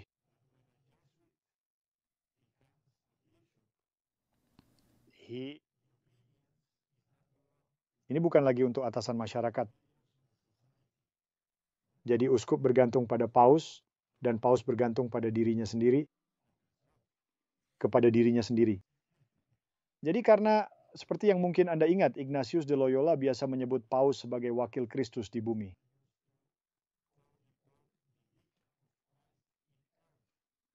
Jadi dia adalah paus. Jadi saya bertanggung jawab kepadanya. Martin, tolong jelaskan sedikit untukku. Saya ingin mengesampingkan ketajaman saya. Apa yang baru saja dia katakan? Dia berkata Paus bergantung kepada dirinya sendiri. Oh, Dan kemudian dia berkata bahwa Loyola mempercayakan semua hal kepada Paus karena mengandalkan dirinya sendiri. Apa artinya itu? menjadikannya Tuhan. Menakjubkan.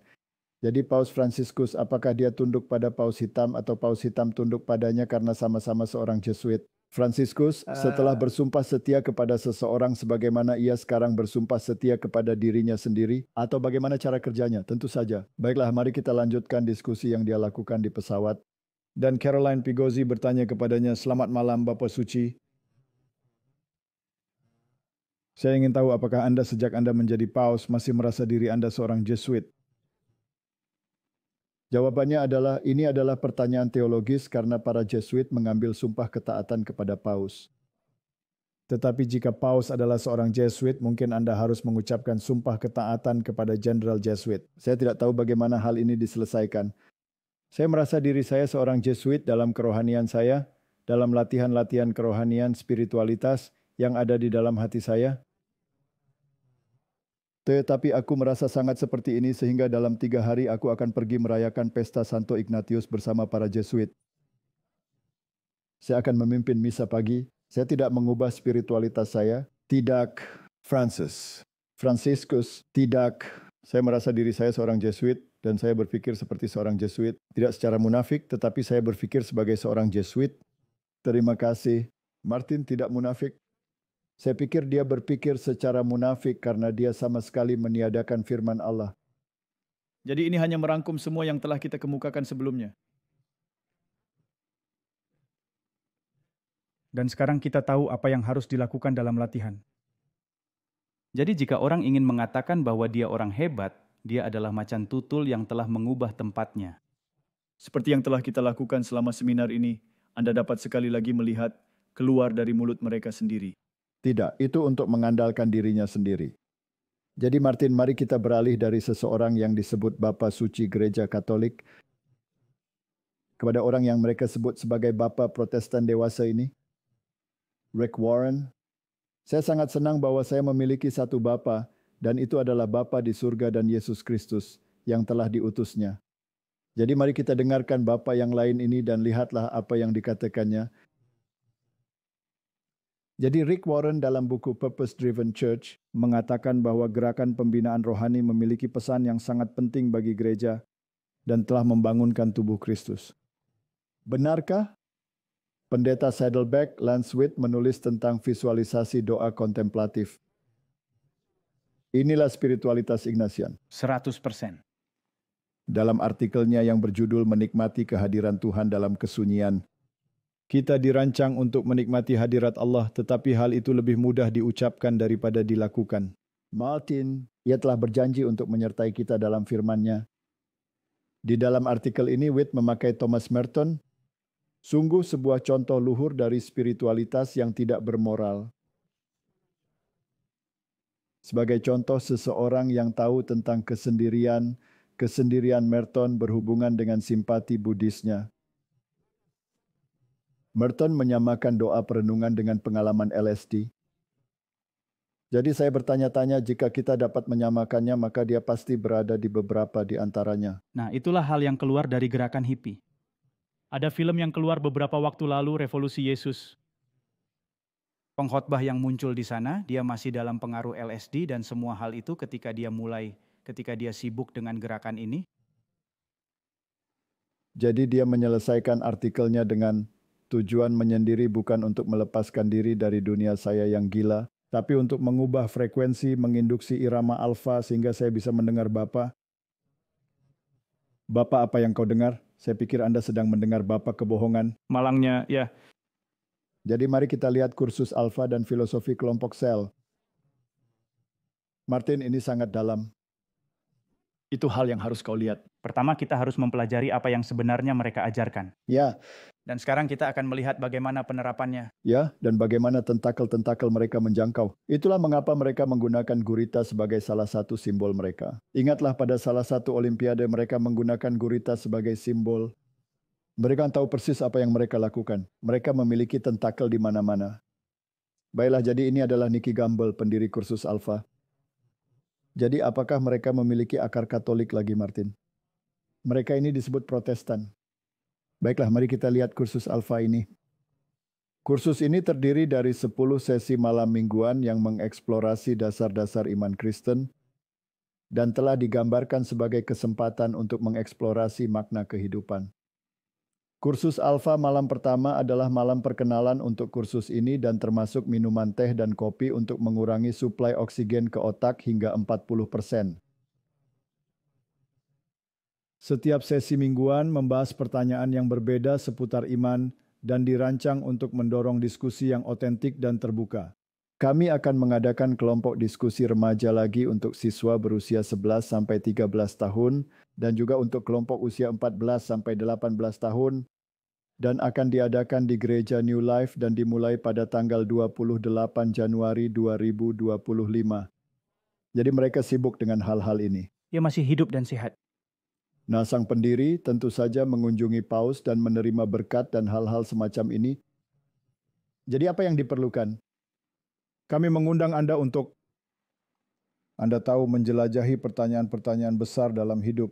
Awal sosial, kami mulai di malam hari. Dengan waktu untuk duduk dan mengobrol dengan orang lain, di lapangan sambil menikmati secangkir kopi atau teh dan beberapa camilan. Kami telah menemukan bahwa waktu bersosialisasi di awal membantu kami mengatur suasana meriah untuk pertemuan Alpha malam hari. Ini seperti sebuah pertemuan sosial. Dia adalah untuk membawa orang-orang ke dalam hubungan iman ini. Dan apa yang Anda inginkan ketika Anda mengikuti kursus ini adalah Anda ingin memiliki konsensus. Dan Anda tidak ingin memiliki konflik. Jadi semua konflik harus dikesampingkan. Itu berarti Anda tidak boleh memperkenalkan masalah doktrin karena hal itu akan selalu menciptakan konflik. Benar. Dan kemudian Anda juga harus selaras dengan pembimbing spiritual Anda. Orang yang memimpinnya yang disebut pembimbing. Dan begitu kamu telah menemukan kesepakatan penuh dengan pembimbingmu, maka kamu juga dapat menyelaraskan pemikiranmu dan simpatimu dengan pembimbingmu. Dan dia dapat menjadi seperti seorang bapa pengakuan. Jadi apa yang Anda perkenalkan adalah sebuah sistem Katolik untuk melepaskan beban-beban yang membebani Anda kepada seseorang yang sekarang menjadi wakil, yaitu pembimbing rohani. Ya. Jadi sekali lagi Anda telah mengesampingkan Yesus Kristus dan menempatkan sosok lain sebagai pusatnya. Ya, dan Anda tidak bisa membantah apa yang dikatakan oleh pembimbing Anda. Jadi pembimbingnya yang memegang kendali dan dia terlatih dengan baik. Ya. Oke. Jadi mari kita lanjutkan. Lalu ada sebuah episode serial film. Jadi setelah topik sosial, maka Anda akan mendapatkan topik yang akan dipresentasikan, yaitu sesi yang mengeksplorasi topik-topik besar seputar iman. Termasuk di dalamnya adalah siapakah Yesus? Bagaimana kita dapat memiliki iman? Mengapa dan bagaimana saya berdoa? Dan bagaimanakah Allah membimbing kita? Nah, jika Anda dapat membimbing Anda melalui latihan-latihan rohani, itu akan luar biasa, bukan? Itu masalahnya. Perenungan dan semua hal semacam ini. Dan kemudian Anda memiliki kelompok diskusi. Sekarang Anda membaca topik-topik yang sedang didiskusikan. Kedengarannya luar biasa. Ya, kedengarannya luar biasa. Tapi apakah ada sesuatu yang kontroversial di sana? Tidak. Belum. Juga yang menarik, Martin, adalah mereka mempraktekkan apa yang disebut dengan 12 keliling satu pembimbing dan 12 orang. Itu adalah prinsip Rosicrucian yang mereka klaim didasarkan pada kitab suci, di mana 12 murid yang mengelilingi Yesus. Benar. Jadi setiap kelompok akan terdiri dari sekitar 12 orang dalam setiap kelompok diskusi. Tidak ada kewajiban untuk mengatakan apapun, dan tidak ada yang tidak bisa Anda katakan dengan serius. Ini adalah kesempatan untuk mendengar dari orang lain dengan perspektif yang jujur, tetapi yang akan mengambil kepemimpinan dan bimbingan adalah pembimbingnya. Akan seperti itu. Mari kita mencapai konsensus. Jadi sampai saat ini diperkirakan lebih dari 30 juta orang di seluruh dunia telah mengikuti kursus Alpha dan tersedia dalam 112 bahasa. Jadi ada pekerjaan di luar sana, bukan? Dan kursus Alpha ini sebagian besar dalam denominasi Kristen Protestan. Benar. Jadi dalam perjalanan Alpha, Roh Kudus dimediasi melalui tangan para pemimpin dan melalui orang-orang yang terbunuh dalam pengalaman roh. Itu sudah sangat-sangat... Ini menjadi sangat berbahaya. Alpha menjadikan penerimaan Roh Kudus dan manifestasi lahiriah sebagai tanda iman. Kesaksian-kesaksian yang diterbitkan oleh Alpha News hampir selalu berkonsentrasi pada pengalaman Roh Kudus. Sebagai aspek utama dari pertobatan, ketimbang penekanan pada Alkitab, yaitu pertobatan dari dosa, iman kepada Tuhan yang disalibkan dan bangkit, dengan diikuti oleh kepenuhan Roh Kudus sesuai dengan Kisah Para Rasul 2 ayat 38. Jadi ini adalah pembalikan dari model Alkitab, tetapi disajikan sedemikian rupa sehingga Anda tidak menyadarinya. Ya. Yohanes 16 ayat 13-14. Tetapi apabila ia datang, yaitu roh kebenaran, ia akan memimpin kamu ke dalam seluruh kebenaran. Sekarang kita memiliki definisinya. Firman adalah kebenaran. Benar. Hukum itu adalah kebenaran. Yesus adalah kebenaran. Janganlah kita berbicara tentang hukum. Janganlah kita berbicara tentang Anda tahu tentang Yesus adalah satu-satunya jalan. Janganlah kita berbicara tentang kitab suci sebagai norma dan standar. Mari kita berbicara tentang roh. Ya. Sebab ia tidak akan berbicara tentang dirinya sendiri. Tetapi apa yang didengarnya itulah yang akan dikatakannya, dan ia akan memberitahukan kepadamu hal-hal yang akan datang. Ia akan memuliakan Yesus. Ia akan menerima daripadaku, dan akan menunjukkannya kepadamu. Jadi jika Yesus tidak menjadi pusat, maka Anda mengalami masalah. Dan hal itu datang melalui mempelajari Alkitab? Bukan hanya dengan mendengarkan apa yang dikatakan oleh seorang pembimbing. Benar, dan mereka menyebutnya kelompok sel. Nah, Martin, sebuah sel pada awalnya adalah sebuah struktur biara. Dan Anda tahu bahwa bahkan dalam biologi, ketika sel pertama kali terlihat di bawah mikroskop, mereka disebut sel karena mereka seperti biarawan yang duduk di ruangan kecil yang terpisah dan melakukan hal-hal kecil. Jadi ini adalah terminologi biara. Kelompok sel. Seperti kursus Alpha, kelompok sel juga berada di bawah seorang pelatih atau pembimbing rohani. Mereka dirancang untuk membawa orang kepada teologi konsensus, liturgi perayaan, dan pengorbanan norma-norma individu kepada norma-norma dan dinamika kelompok dengan menggunakan tekanan teman sebaya. Ini brilian. Bahkan tanpa disadari. Tanpa menyadarinya, Anda tidak tahu. Bukan tidak tahu ada tekanan teman sebaya. Hanya saja Anda tidak ingin merasa keluar juga. Jadi mari kita lihat bagaimana spiritualitas Jesuit ini masuk. Ini adalah sebuah buku yang disediakan dalam konteks Afrika Selatan. Berasal dari sekolah Liars Cup School, yaitu sekolah kepemimpinan, dan berasal dari Living Word Media. Dan kutipan berikut ini berasal dari buku panduan pelatihan untuk menjalankan kelompok sel yang efektif. Mari kita lihat bagaimana cara kerjanya. Kelompok sel memiliki seorang tuan rumah, seorang pemimpin, seorang Timotius, dan seorang peserta. Kelompok sel melayani pelayanan pastoral, kebutuhan individu, dan memiliki struktur dan durasi yang spesifik. Kelompok ini menjadi jembatan antara jemaat dan gereja. Setiap anggota kelompok diinjili, dikonsolidasikan, dan dibangun sebagai murid dan diutus. Dan dia disebut dengan istilah terbentuk. Tepat sekali. Itu karena bukan dia yang melakukannya. Dia diutus setelah mereka mengajarnya dan membuatnya melakukan apa yang mereka inginkan. Kemudian dia terbentuk. Itulah pembentukan rohani. Durasi satu sesi adalah 1 jam dan dimulai dengan perkenalan, pujian, dan doa. Topik penerapan kegiatan akhir. Penyimpangan dari format ini tidak diizinkan. Anggota juga tidak diizinkan untuk mengubah kelompok sel. Bergumam dan mengkritik tidak diperbolehkan. Kesatuan pikiran, perasaan, dan komitmen diupayakan. Para murid dan visi kelompok sel tidak dapat beroperasi secara independen dari pemimpin mereka. Kesatuan adalah lambang kedewasaan.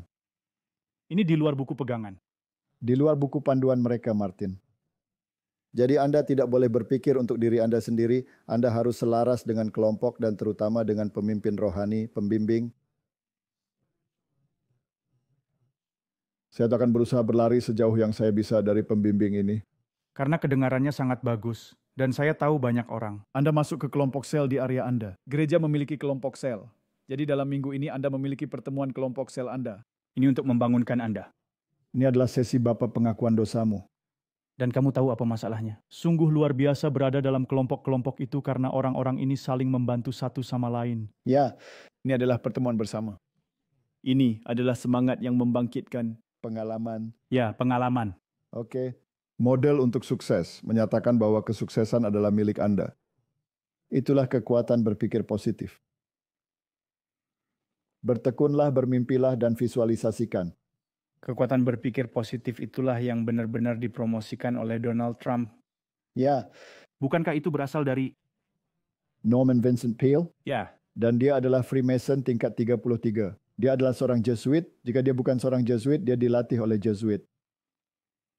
Ketaatan dan rasa hormat terhadap kepemimpinan adalah hal yang penting. Nah, Martin, saya juga katakan bahwa kita harus menghormati kepemimpinan. Tetapi jika kepemimpinan menyesatkan Anda, dan bukannya membawa Anda kepada firman Allah, maka Anda harus menegur kepemimpinan dan mengatakan kepada mereka untuk menghentikan omong kosong mereka. Benar. Anda tidak bisa hanya berdiam dan menyimpan saja demi kebaikan yang lebih besar. Pemimpin akan mencari nasihat dari atasannya yang terlatih di dalam gereja dan kepercayaan dari murid-muridnya. Selain itu, murid-murid harus didorong untuk menceritakan masalah-masalah mereka kepada pemimpin. Anda punya Bapa pengakuan dosa sekarang? Tepat. Ya, benar sekali. Sebuah sistem Katolik baru saja menyusup. Martin, saya tidak punya masalah dengan meminta nasihat jika Anda punya masalah. Tapi Anda tahu di mana Anda mendapatkan nasihat terbaik adalah dengan berlutut. Dan Anda melihat masalahnya seperti yang baru saja Anda sebutkan. Jadi Anda memiliki struktur-struktur ini di gereja-gereja. Nah, tapi ada cara yang benar untuk melakukan hal ini. Ini adalah Jesuit. Ini adalah Jesuit. Dan kemudian Anda mendapati 12 model yang mengelilingi satu model. Ini adalah Rosicrucianisme. Ini adalah okultisme.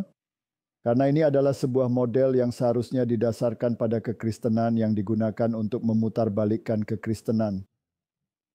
Yesus membutuhkan waktu 3,5 tahun untuk melatih 12 orang, sehingga kelompok-kelompok sel menggunakan angka 12 di sekitar satu konsep.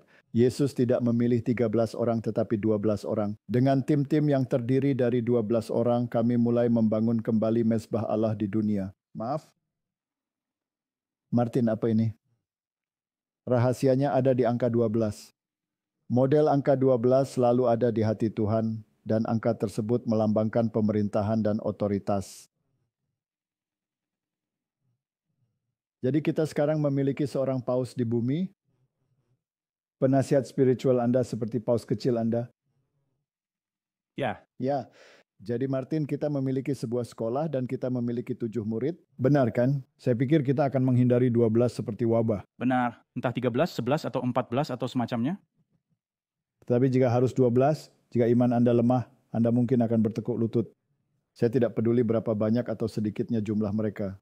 Kita tidak memiliki penjelasan mengapa kita memilih 12. Tidak, karena tidak ada rumus ajaib. Saya mengandalkan firman, bukan pada omong kosong yang remeh ini. Kami tidak memilih angka 12. Orang bisa memilih untuk datang atau tidak. Mari kita pastikan bahwa mereka mengikuti praktik semacam ini. Ini adalah dokumen dari Rosicrucian Fellowship, dan ini berasal dari halaman web mereka, dan mereka dengan jelas menyatakan di sana 12 tanda zodiak yang menyelimuti tata surya kita, 12 seminada dalam tangga nada musik yang terdiri dari oktav, 12 rasul dikelompokkan di sekeliling Kristus, Sang Kristus, bukan Yesus Kristus. Harap dicatat, dan lain-lain adalah contoh-contoh lain dari pengelompokan 12 dan 1 ini. Oleh karena itu, Ordo Rosicrucian terdiri dari 12 saudara dan seorang saudara ke-13. Ini dia Martin, suatu okult. Menakjubkan bagaimana mereka menyusup dan orang-orang tidak menyadarinya. Mari kita lanjutkan dengan apa yang mereka katakan dalam buku pedoman kecil mereka. Seorang pembimbing digambarkan sebagai seseorang dengan tugas imamat yang penuh belas kasihan dan simpati, disetujui dan kudus. Alkitab mengatakan hal ini di sana. Tidak ada yang kudus, tidak satu pun. Jadi jika Anda ingin menyebut Paus sebagai Bapa Suci, itu adalah sebuah penghujatan. Lebih dari sekedar penghujatan. Jadi Martin, ini menghebohkan. Dan kita hanya memiliki satu imam dan satu imam saja, dan tidak ada imam di bumi.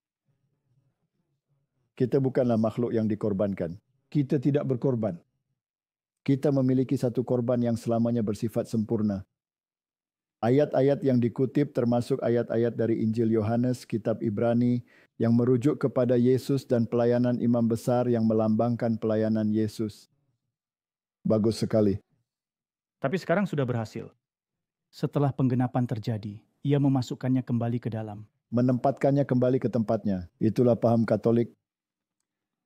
Di tengah-tengah banyak aspek positif, penekanan yang besar diberikan pada puasa, karunia-karunia roh seperti karunia-karunia kesembuhan, nubuatan, kuasa, dan mukjizat bahasa roh, tentu saja fungsi Roh Kudus dalam menginsafkan dosa, kebenaran, dan penghakiman adalah mereka abaikan. Jadi inilah yang kita tulis di sini, Martin.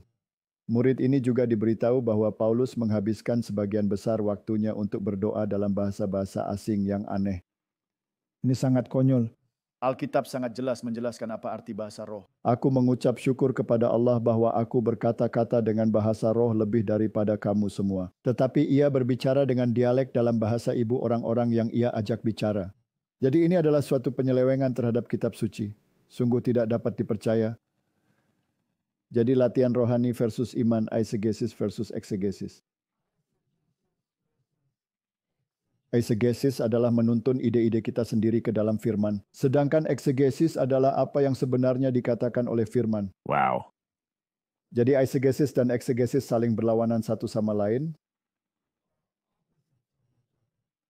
Eksegesis adalah penggalian dari firman akan apa yang telah Allah taruh di sana. Jadi Ignatius mengerti lebih banyak daripada pemimpin-pemimpin lain. Ini dikutip dari Bomer, profesor dari Universitas Bonn tentang Jesuit. Les Jésuites. Ignatius memahami lebih dari pemimpin-pemimpin lain yang mendahuluinya bahwa cara terbaik untuk membesarkan seorang pria mencapai suatu cita-cita tertentu adalah dengan menguasai imajinasinya. Kita mengilhami dia dengan kekuatan-kekuatan rohani yang akan sangat sulit kita hilangkan di kemudian hari. Kedengarannya seperti kerasukan setan. Iya, sebenarnya sedang memohon kerasukan setan pada orang ini. Benar. Martin, setiap orang yang mempraktekkan pembinaan rohani dalam satu atau lain bentuk mengalami kerasukan setan. Sayangnya itu, dan kita telah melihat bagaimana hal ini dapat menyusup melalui kelompok sel. Ya, kekuatan yang lebih langgeng daripada semua prinsip dan doktrin terbaik. Singkirkan doktrin setiap saat. Kekuatan-kekuatan ini dapat muncul lagi ke permukaan, kadang-kadang setelah bertahun-tahun bahkan tidak menyebutkannya. Dan menjadi begitu penting sehingga kehendak menemukan dirinya tidak mampu melawan rintangan apapun dan harus mengikuti dorongan yang tak tertahankan. Jadi Anda menjadi zombie. Tidak heran mereka membuat film tentang zombie. Ya. Umat manusia telah menjadi zombie melalui latihan spiritual. Dan zombie hanya sebuah pengalihan. Tapi zombie juga merupakan keabadian jiwa. Ya. Ini benar-benar ajaran Jesuit. Benar. Jadi Martin, seorang mantan pendeta zaman baru yang bernama Will Barron, menulis yang berikut ini. Ritual itu sangat menipu. Orang Kristen pada umumnya mungkin tidak akan merasa keberatan dengan ungkapan-ungkapan yang digunakan. Namun prosedur meditasi ini adalah produk iblis yang dirancang untuk membuat orang menerima suara setan yang menyamar sebagai suara Roh Kudus. Itu sangat jelas sekali. Itulah yang persis telah terjadi. Baiklah, mari kita dengarkan apa yang dikatakan Martin Luther, dan kemudian kita akan mengambil sebuah kutipan dari Roh Nubuat.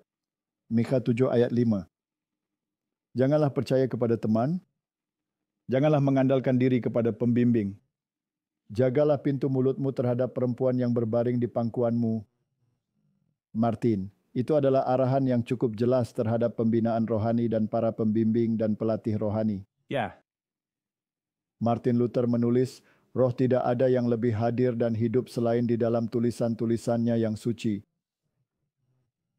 Kita harus membiarkan kitab suci mendapat tempat utama dan menjadi penafsir yang paling benar, paling sederhana, dan paling jelas. Aku ingin kitab suci saja yang berkuasa dan tidak ditafsirkan menurut rohku atau roh orang lain. Tetapi harus dipahami dalam pandangannya yang terang dan menurut rohnya sendiri. Inilah kekristenan sejati. Dan meditasi Alkitabiah adalah merenungkan firman. Nah, itu adalah meditasi Alkitabiah, membaca Alkitab Anda. Tidak masuk ke dalam keadaan kacau. Tapi apa yang Tuhan katakan? Tolonglah saya untuk memahami apa yang Engkau katakan Tuhan.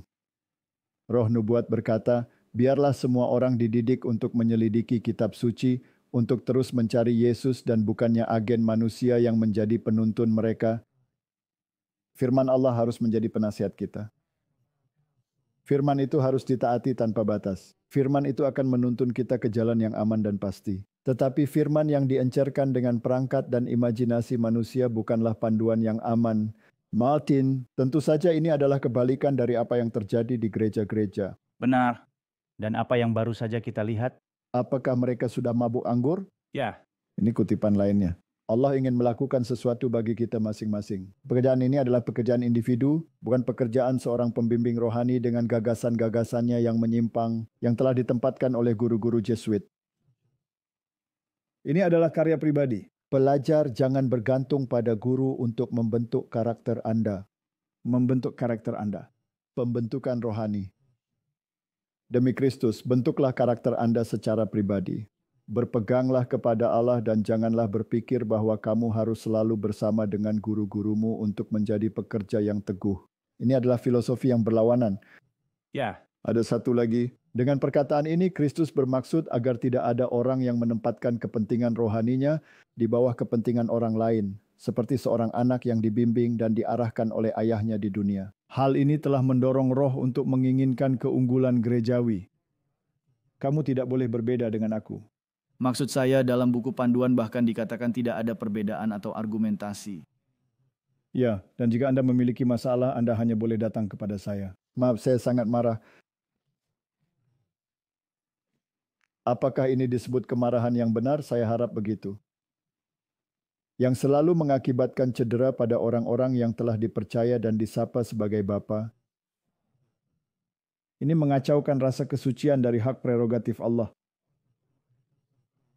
Kutipan lain, seperti pada zaman-zaman sebelumnya, kebenaran-kebenaran khusus untuk zaman ini ditemukan bukan pada otoritas gerejawi, tapi pada pria dan wanita yang tidak terlalu terdidik atau terlalu bijaksana untuk mempercayai firman Allah. Martin, saya tidak ingin menjadi terlalu bijaksana sehingga saya tidak percaya firman Allah. Saya percaya dari Kejadian sampai Wahyu, dan jika saya harus berbeda, maka saya akan meminta Roh Kudus untuk membuat saya mengerti di mana saya salah. Tepat sekali. Jadi mari kita akhiri dengan beberapa ayat Alkitab. Mazmur 32 ayat 8, Aku akan mengajar engkau dan menunjukkan kepadamu jalan yang harus kau tempuh. Aku akan menuntun engkau dengan mataku. Ini adalah ayat yang indah. Biarlah Allah yang menuntun melalui firman-Nya. Ya, saya dapat mendengarkan ceramah. Ya, saya bisa mendengarkan pendapat orang lain. Tapi di mana mereka berbeda dari firman, larilah. Ya. Dan ketika Anda tidak diizinkan untuk memiliki pendapat sendiri. Tepat sekali. Kalau begitu keluar dari sana. Keluar dari sana. Yesaya 48 ayat 17. Beginilah firman Tuhan penebusmu yang Maha Kudus Allah Israel. Akulah Tuhan Allahmu yang mengajar engkau tentang apa yang memberi faedah yang menuntun engkau di jalan yang harus kau tempuh. Biarlah firman Allah menjadi penuntun kita dan marilah kita mendengarkan apa saja yang selaras dengan firman itu. Amin. Dan saya rasa kita bisa mengakhiri bagian pertama dari diskusi ini. Karena sayangnya ini akan menjadi lebih buruk dan bukannya lebih baik. Benar, masih banyak lagi, tapi kita harus menunjukkannya di video yang lain. Kami akan melakukan ini di episode berikutnya. Mari kita berdoa. Bapa Surgawi, penipuan ini sangat dalam. Spiritualitas Ignatian yang berasal dari lubang jurang maut adalah apa yang telah menyusup ke dalam seluruh komunitas Kristen. Dan bukan hanya komunitas Kristen, tetapi juga komunitas di seluruh dunia. Dan ini akan menghasilkan kesatuan gerejawi yang didasarkan pada pengalaman dan bukan pada firman Allah. Berilah kami hikmat, berilah kami pengertian, dan di atas segala-galanya pimpinlah kami ke dalam kebenaran. Firman-Mu adalah kebenaran. Inilah doa saya dalam nama Yesus kami berdoa. Amin. Amin. Diproduksi oleh Clash of Minds. Menampilkan pembicara Walter Faith dan Martin Smith. Ucapan terima kasih yang tulus untuk dorongan semangat, doa-doa, dan sumbangan finansial melimpah. Untuk detail kontak,